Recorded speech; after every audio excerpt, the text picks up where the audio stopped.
saan ka punta. Okay? Ah!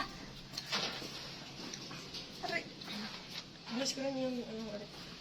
Tara! Wag! Kunin niyo mo! Wag, please! Ah!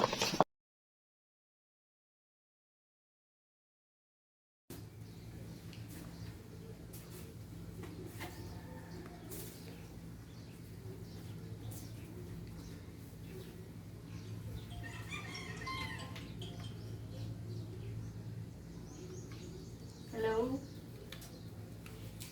Ah! Papunta na ako dyan.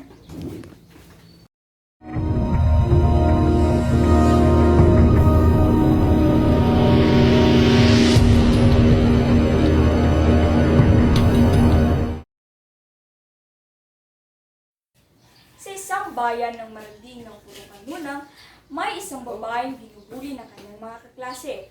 Ang mga bully ay di umano'y takot na takot nang may makita silang moto sa kanilang bahay. Last month, ginabuli ko sa eskwelahan.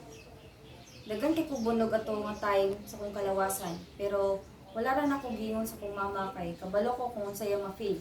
Kabalo ko nga mag-goal siya maayo, labi na kay ako ang isa na mo ka magsuon ako ra isa na bilin. Bantayan ako sa kong anak at nga man kay dili na kay siya mukaon nga sa una kay permin magdungan og kaon magkatawa-katawa pa mi anak niya ato nga man nga ginabuli di ay siya kay wala ko kahibalo kabalo nga nung wala niya istorya nga kanang nga kabalo man siya nga kanang ako gid siyang kuanon ako siyang ipaglaban kay ako gud siyang anak niya ato nga time kay mga 2 years ago kay namatyan ko kong anak. So dili ko ganahan nga magparihas sa una nga namatyan kong anak. Ganahan ko nga kanang okay ra gid siya. Dayon natingala na lang ko nga isang adlaw nga gipatawag ko sa eskwelahan nga kanang na nagdugo na daw ang ulo sa akong anak nga wala na daw siya kanang malay bitaw. Sa kaadlaw, samtang padulong ko sa eskwelahan, ang duha ka bulis magkatang na sa putahan sa mga classroom. Then, pagpadoon na ako dito, ila kong gituklod, then gikuha nila kong bagay, ila gilabay sa salong. Pagbel na, nanghawa na sila, then nag-start na din sa klase, then gikuha, saan ako akong bagay, nagkatag man sa salong. Then, nag-arrange na ko akong gamit. Then, ito, nag-start na sa klase. Pag paulit na po, nagdali-dali ko gawas, kay base magta na po sa duha ka bulis. Then, wako kabalo nga nag-akay na din sila daan. Then, ikuha nila akong pitaka sa akong bag. Then, akong gitry kuha pero dili nila yatag. Ila akong gituklo din. Naid ako ng bato, natakip ko sa bato din. Na bundak akong ulo sa salog din. After ato nga time, na wala na akong fan. Na wala na akong kainundong sa tanan. Manay tabo.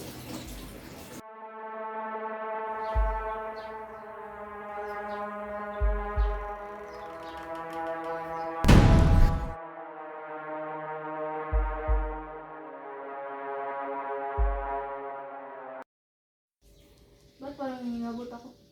Mahingi ka nga dyan. Nangilabot ka lang. Ba't parang pukas ang gusto? Baka nakalimutan mo lang yung si Aldo. Laptop.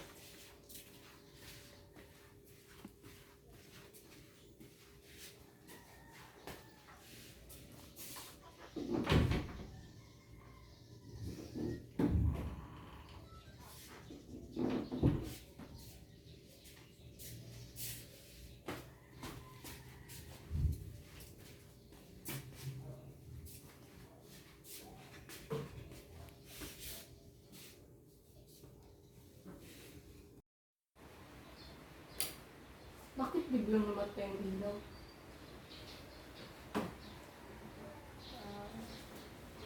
Wala naman. Manila! Sino yun? Sino yun? Sino yan? Sino yun?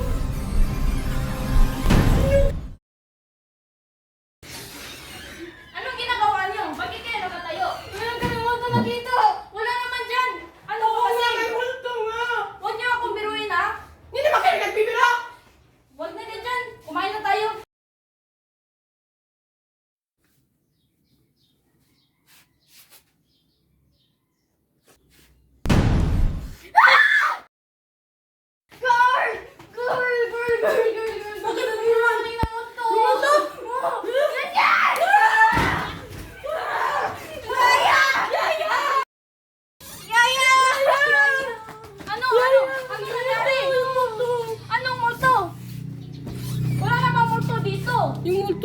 kanina merong multo dyan.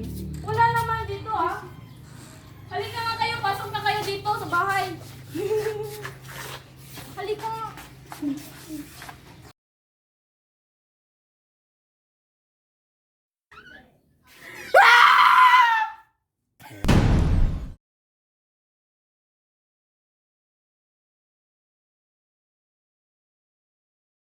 Magandang hapon sa lahat. Ngayon ay nandito tayo para ibahagi sa inyo ang mga kaganapan na meron daw multo sa loob ng bahay na ito. So, tara, puntahan na natin. Hi po. So, pasok na tayo. Oh, haunted talaga. Natatakot ako. Dito po yung sala namin. Dito po yung kwarto ni Daniela. Saan ba talaga yung nakita niyong multo? Saan ba siya like, Yung una kung nakita siya, dito siya nagpakita. Diyan. Diyan. Sa sunod, kailan niyo ba nakita yung multo? Yung mga nakaraang gabi. So, haunted talaga yung bahay. Nakakatakot. Parang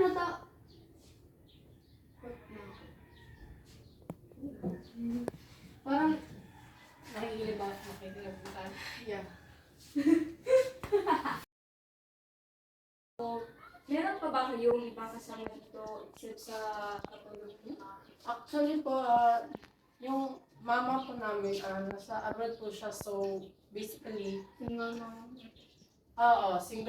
So, basically, kami lang talaga yung nakatira dito.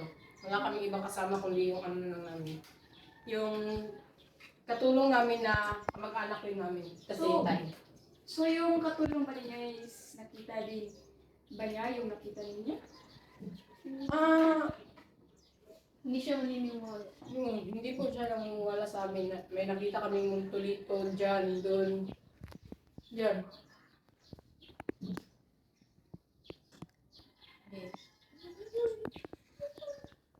Okay, then,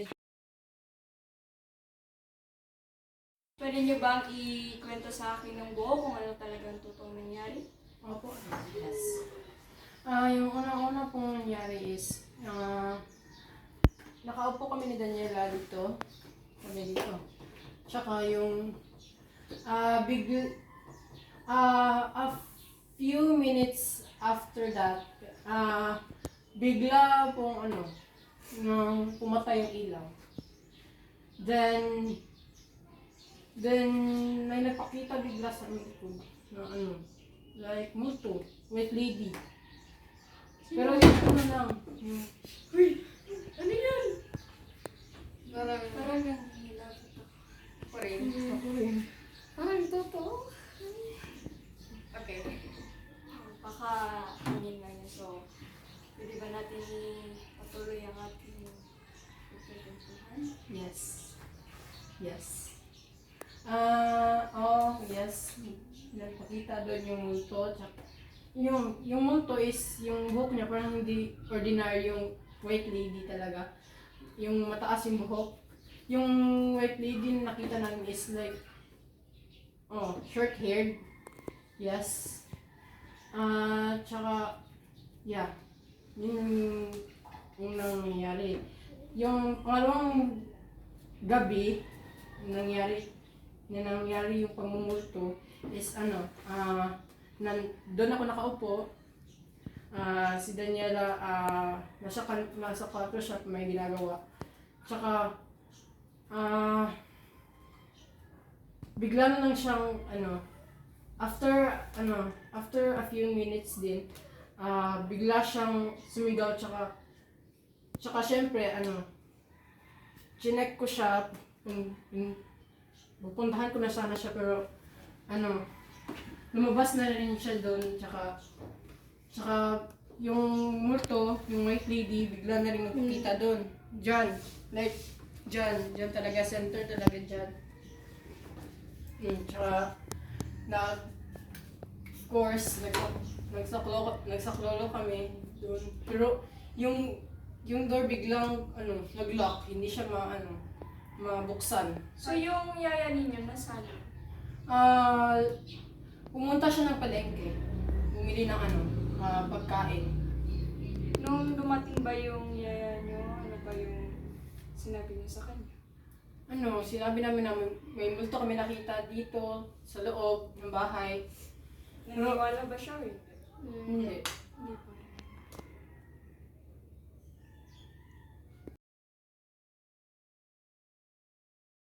Lumipat na talaga kami ng ibang pwesto kasi nakakatakot na talaga ang sa loob ng kanilang bahay. So, pwede ba natin ipatuloy?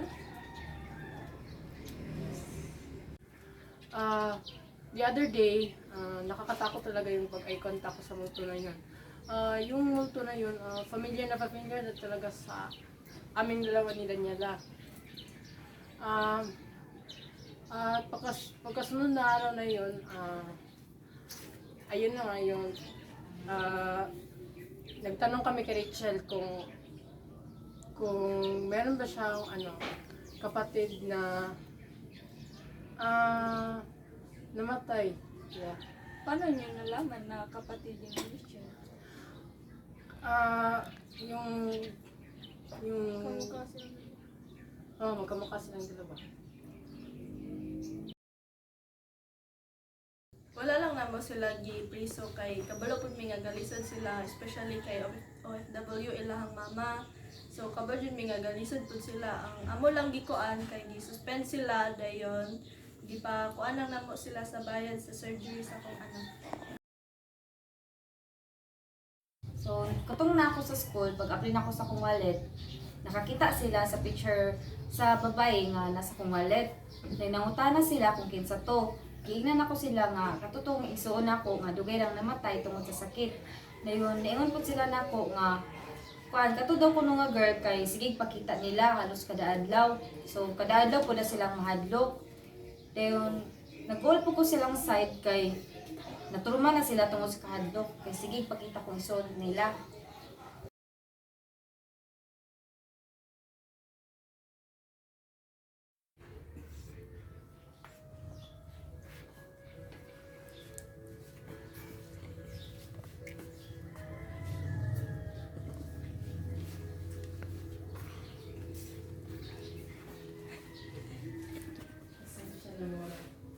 Pasensya na Mora. Pasensya sa nagawa namin sa kapatid ng mo na si May. Pangako namin na hindi namin yun gagawin pa muli sa iyong kapatid.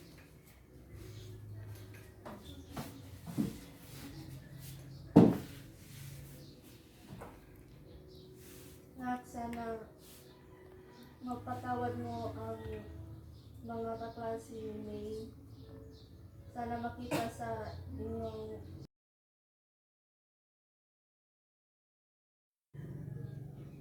sana mapatawad mo na ang mga kaklase ni May. Sana makita mo ang kapayapaan sa iyong puso.